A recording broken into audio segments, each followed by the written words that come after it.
बिस्मिल्लाहिर्रहमानिर्रहीम। Welcome to psychology hub. तो आज हमने स्टार्ट करना है lesson number 27, prejudice and discrimination पे बात हो रही है। ये इसका लास्ट लेक्चर होगा। तो ये दो थोड़े से लेक्चर्स जो हैं वो थोड़े से कंफ्यूजन आपको भी लगे होंगे, पर एक दफ़ा जब समझ आ जाए, जब आप खुद से रीड करेंगे तो आपको क्लियर हो जाएगा। तो टाइम वेस्ट नहीं करते, स्टार्ट करते हैं। स्टार्ट करने से पहले गेम से एक यूनिवर्सल मैसेज सा बन गया है कि आप चैनल को सब्सक्राइब कर दें और लाइक भी किया करें, कमेंट्स भी किया करें और दूसरों के साथ शेयर किया करें, ताकि जिन जिन लोगों को इस सब्जेक्ट में थोड़ी सी प्रॉब्लम हो रही है उनके लिए आसानी पैदा हो सके।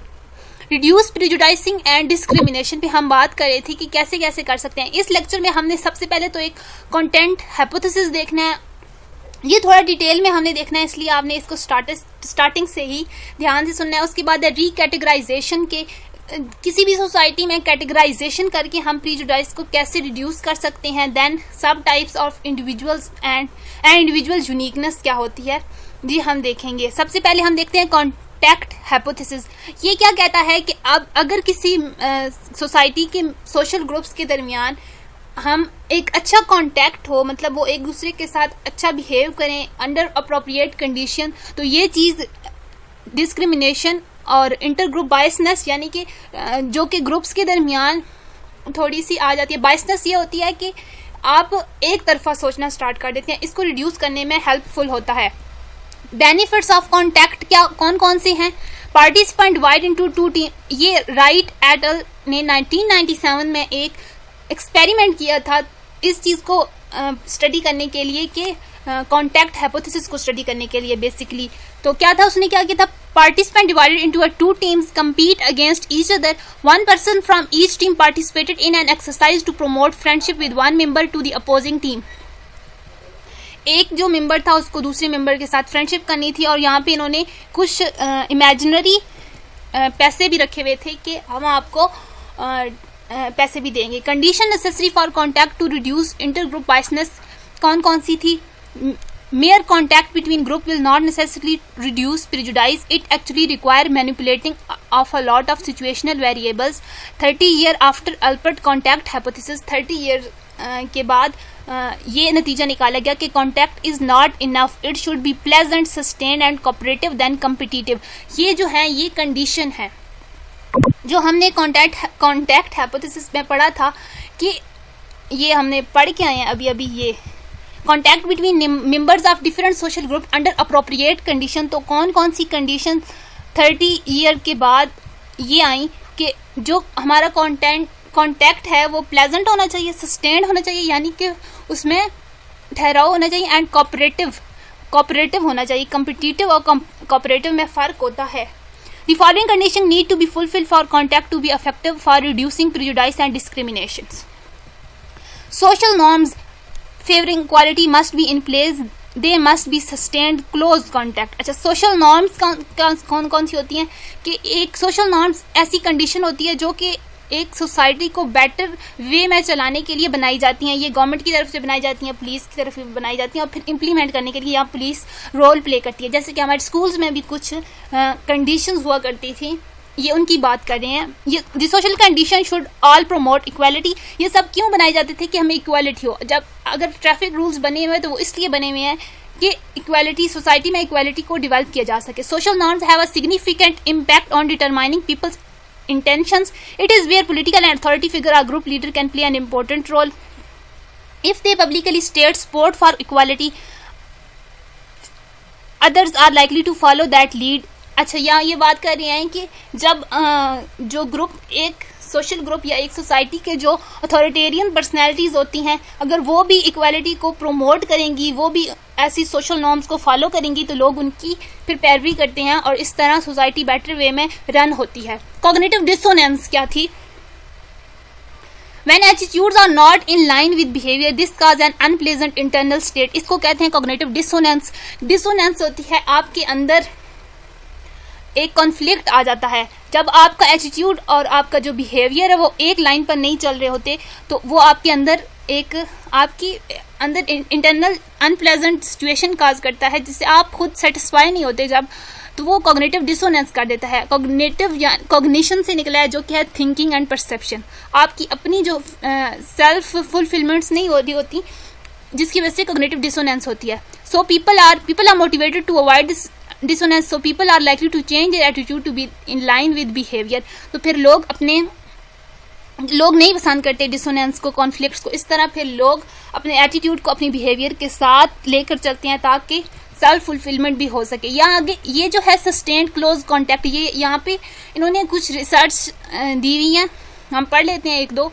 Several studies conducted in 1940s and 50s demonstrated the importance of this approach. Contact जो हमने ऊपर contact hypothesis पढ़ा है वही। Studies conducted in France, UK, Germany, Finland and Netherlands demonstrate that intergroup friendships can reduce subtle and blunted prejudice। कि ये जो intergroup होती हैं ना friendships, उनकी वजह से prejudice में कमी आती है। Deposit multicultural school prejudice is not decreased as the children of different races strategize themselves in corner of class। अच्छा, यहाँ पे इन्होंने बिल्कुल आसान सी एग्जांपल देनी, आप पढ़ लेना, टाइम वेस्ट नहीं करना चाहती। यहाँ पे एक ये वाली जो एग्जांपल है, team sport is used as an effective strategy in schools. Team बनाई जाती हैं ताकि जो स्टूडेंट है वो एक साथ काम करना सीखें। तो ये क्या है, जग्स ऑफ पजल, ये एक गेम होती है जो कि प्रॉब्लम सॉल्विंग और इकट्ठा काम करने के लिए ये यूएस के स्कूल में परफॉर्म की जाती है। आप इसे गूगल करना, आपको आसानी से मिल जाएगी। Study of Stephan and Stephan, इन्होंने क्या स्टडी की थी, correlation path analysis revealed frequency and closeness of contact, increase knowledge about the out group, increase positivity of attitudinal toward out. अच्छा, ये पढ़ने का मकसद क्या था, ये यहाँ पे एमसीक्यूज कैसे बनते हैं। ये जो 4-5 चीज़ें दी हुई हैं, इनमें से एक को उठाएंगे और कहेंगे कि ये किस बंदे की फाइंडिंग्स है। नीचे कुछ साइकोलॉजिस्ट, सोशियोलॉजिस्ट का नाम दे दिया जाएगा, फिर आपने बताना होगा कि ये स्टीफन ने ऐसी स्टडीज़ की थी। इक्वल सोशल स्टेटस क्या होता है, status is another form of a prejudice. अब स्टेटस से प्रीजुडाइस कैसे बनता है वो हम देखने जा रहे हैं। Intergroup contact does not always breed goodwill. For example, when it occurs between privileged and minority classes, it can in fact increase stereotype and tension. According to Alpert, equal state majority and equal status minority should have contact with their own group. It implies that group interacting must be roughly equal in social status. If the minority group has contact with the majority group as a subordinate, then this is likely to perpetuate negative stereotype of inferiority आ जाती है। यहाँ ये बात करें कि जो equal social status है, हमारी जो सोसाइटी है इसमें स्टेटस डिफरेंस होते हैं, यानी एक होती है middle class, lower middle class, फिर एक लोअर क्लास होती है और एक होती है अपर क्लास और फिर एलीट क्लास होती है। इनके दरमियान अब जब कॉन्फ्लिक्ट्स आते हैं तो उसकी वजह से भी प्रिजुडाइस और डिस्क्रिमिनेशन स्टार्ट हो जाती है। इंटरग्रुप कोऑपरेशन क्या होती है, cooperation is a necessary for reduction in bias. Cooperation से भी हम बायसनेस को खत्म कर सकते हैं। As in the Robert cave experiment, animosity between, ये जो हमने पिछले लेक्चर में पढ़ा था, रेटल और ईगल 2 ग्रुप बनाए थे और उन्हें कैंपिंग पे लेके गए थे, फिर उनके दरमियान डिफरेंट उन्होंने गेम्स करवाई थी, ये उसकी बात कर रहे हैं। Subside when they engage in a joint activity to achieve mutually shared goal, super ordinate. अच्छा, यहाँ क्या उधर उन्होंने पिछले लेक्चर में उन्होंने रेटल और ईगल जो 2 ग्रुप थे, उन्होंने ये ग्रुप्स के नाम हैं, इनको एक टास्क दिया था कि आपने म्यूचुअल बेनिफिट होगा। जैसा कि बस रुक गई थी और उसको उन दोनों ने धक्का देना था तो वो स्टार्ट होनी थी। Similar result have been obtained in a variety of experiment and field setting. इस तरह बहुत से किए जाते हैं ऐसे एक्सपेरिमेंट्स ये चीज़ें प्रूव करने के लिए। सब ऑर्डिनेट गोल एंड कॉपरेशन क्या होती है, cooperation work best when outcome of the super ordinate goal is successful. अगर म्यूचुअल इंटरेस्ट की बात हो रही तो जो 2 ग्रुप होते हैं वो एक पेज पर भी आई जाती हैं, मतलब हर कोई अपने फ़ायदे की बात करता है, जहाँ फ़ायदा नज़र आता है बड़े से बड़े दुश्मन भी इकट्ठे हो जाते हैं। ये इस चीज़ की बात कर रहे हैं। स्टडी ऑफ विगल एट 1975, इन्होंने क्या स्टडी की थी, they compared the effect of cooperative versus traditional techniques in newly desegregated schools in USA. Junior and senior high school children were taken as subject, 60% white, 20% African American and 20% Hispanic। ये students थे, उनकी percentage उन्होंने लिखी हुई है। फिर उनको एक टास्क दिया गया था, ग्रुप बनाए गए थे 4 to 6 स्टूडेंट की, उनके मिक्स करके उसके बाद देखा गया था कि क्या इफेक्ट होता है टीम वर्क पे। और इंटर ग्रुप इन्होंने जस्ट कॉन्टैक्ट देखना था कि कैसा डेवलप होता है। Effect of cooperative teaching in newly desegregated school. यहाँ वो बात कर रहे हैं कि यहाँ पे एक जो टीचर्स का भी बहुत बड़ा रोल प्ले होता है जब स्कूल में ऐसी एक्टिविटीज होती हैं। Result of traditional and cooperative technique of teaching can be clearly seen in figure.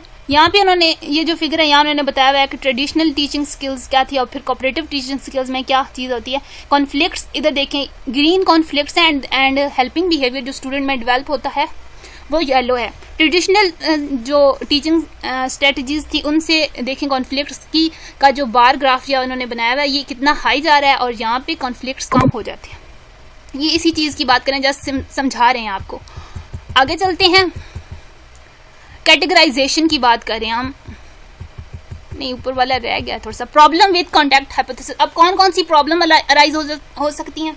Meta analysis of numerous study testing Alpert contact hypothesis indicate that intergroup contact under certain condition does indeed have a substantial effect in reducing prejudice। कौन कौन से ये होते हैं ये problems, आप एक दफ़ा नाम याद करें। हो सकता आपसे पूछ लें ये कि आप कॉन्टैक्ट हाइपोथेसिस के शॉर्ट में ये पूछा जा सकता है। म्यूचुअल इंटरग्रुप एंग्जाइटी डेवलप हो सकती है, can lead to a protective self presenting style. Generalisation क्या होती है, कॉन्टैक्ट में lead to sub type of a particular individual away from the group representation.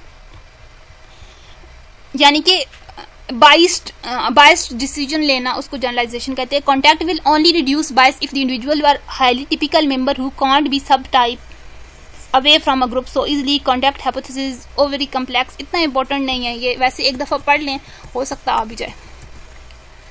ये आगे ये थोड़ी सी इंपॉर्टेंट है कि रिकैटेगराइजेशन क्या होती है और उसकी टू टाइप्स हैं। एक कम्बिनेशन होता है, कम्बिनेशन से हम बेसिकली बात क्या कर रहे हैं, अगेन से बता रही हूँ कि हमने प्रीजुडाइस और डिस्क्रिमिनेशन को ख़त्म करना है। अब प्रीजुडाइस और डिस्क्रिमिनेशन तो आपको पता है कि क्या है कि जो एक मिथ्स बन जाती हैं और एक बायसनेस क्रिएट होती है उसको।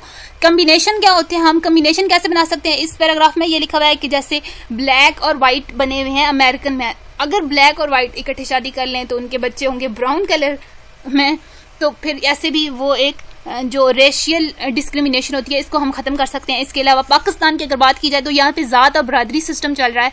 अब एक कहता है कि अभी हम मलक हैं और हम पठान हैं, और अगर इनकी शादी हो जाती है तो इस तरह भी हम रेस डिस्क्रिमिनेशन जो है इसको ख़त्म, इस बिहेवियर को ख़त्म करने में कामयाब हो सकते हैं। सब टाइप इंडिविजुअल यूनिकनेस, इस ये क्या है कि या तो हम जो स्मॉल सब टाइप्स बने हुए हैं इनको मिलाकर एक इंडिविजुअल बना दें, एक ग्रुप क्रिएट कर दें, या फिर हम एक बड़े ग्रुप को हम सब यूनिट्स में डिवाइड कर दें।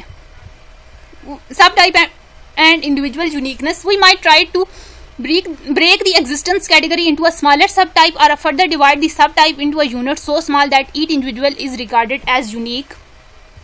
The common in-group identity model क्या कहता था, recategorization from two group representation to a one group। अब दो को एक बना देना, इसको common in-group identity model है। और ये क्या, गर्टन स्टडी 1989 में क्या थी, two minimal group form, two group versus one group condition. यहाँ पे एक एक्सपेरिमेंट इन्होंने एक बताई है, जस्ट स्टडीज बताई हुई है, ये इतना इंपॉर्टेंट नहीं है, टाइम वेस्ट करने वाली बात है। अब यहाँ पे जो उनका दिया हुआ है वो एक दफ़ा यहाँ पढ़ लेते हैं। Student first divided into a 3-person group, both distinct group display in group favouritism and prejudice, introduction of to categorisation, manipulation, persuaded the student as belonging to one group, relevant to combination. यहाँ पढ़ लेना एक दफ़ा, इसके results भी पढ़ लीजिएगा। अब नीचे अप्लाइड सोशल साइकोलॉजी लैब है, ये आपको देते हैं कि आप ये चीज़ें करके आप खुद परफॉर्म करें। Can we design program that produce healing contact in real life and social group who dislike each other, arrange equal status, cooperative, intimate, pleasant contact in the pursuit of a common goal between groups that are initially hostile to each other। अच्छा, यहाँ कह रहे हैं कि आप equal status और cooperative environment कायम करें उन ग्रुप के दरमियान जो पहले से अदावत का शिकार हैं।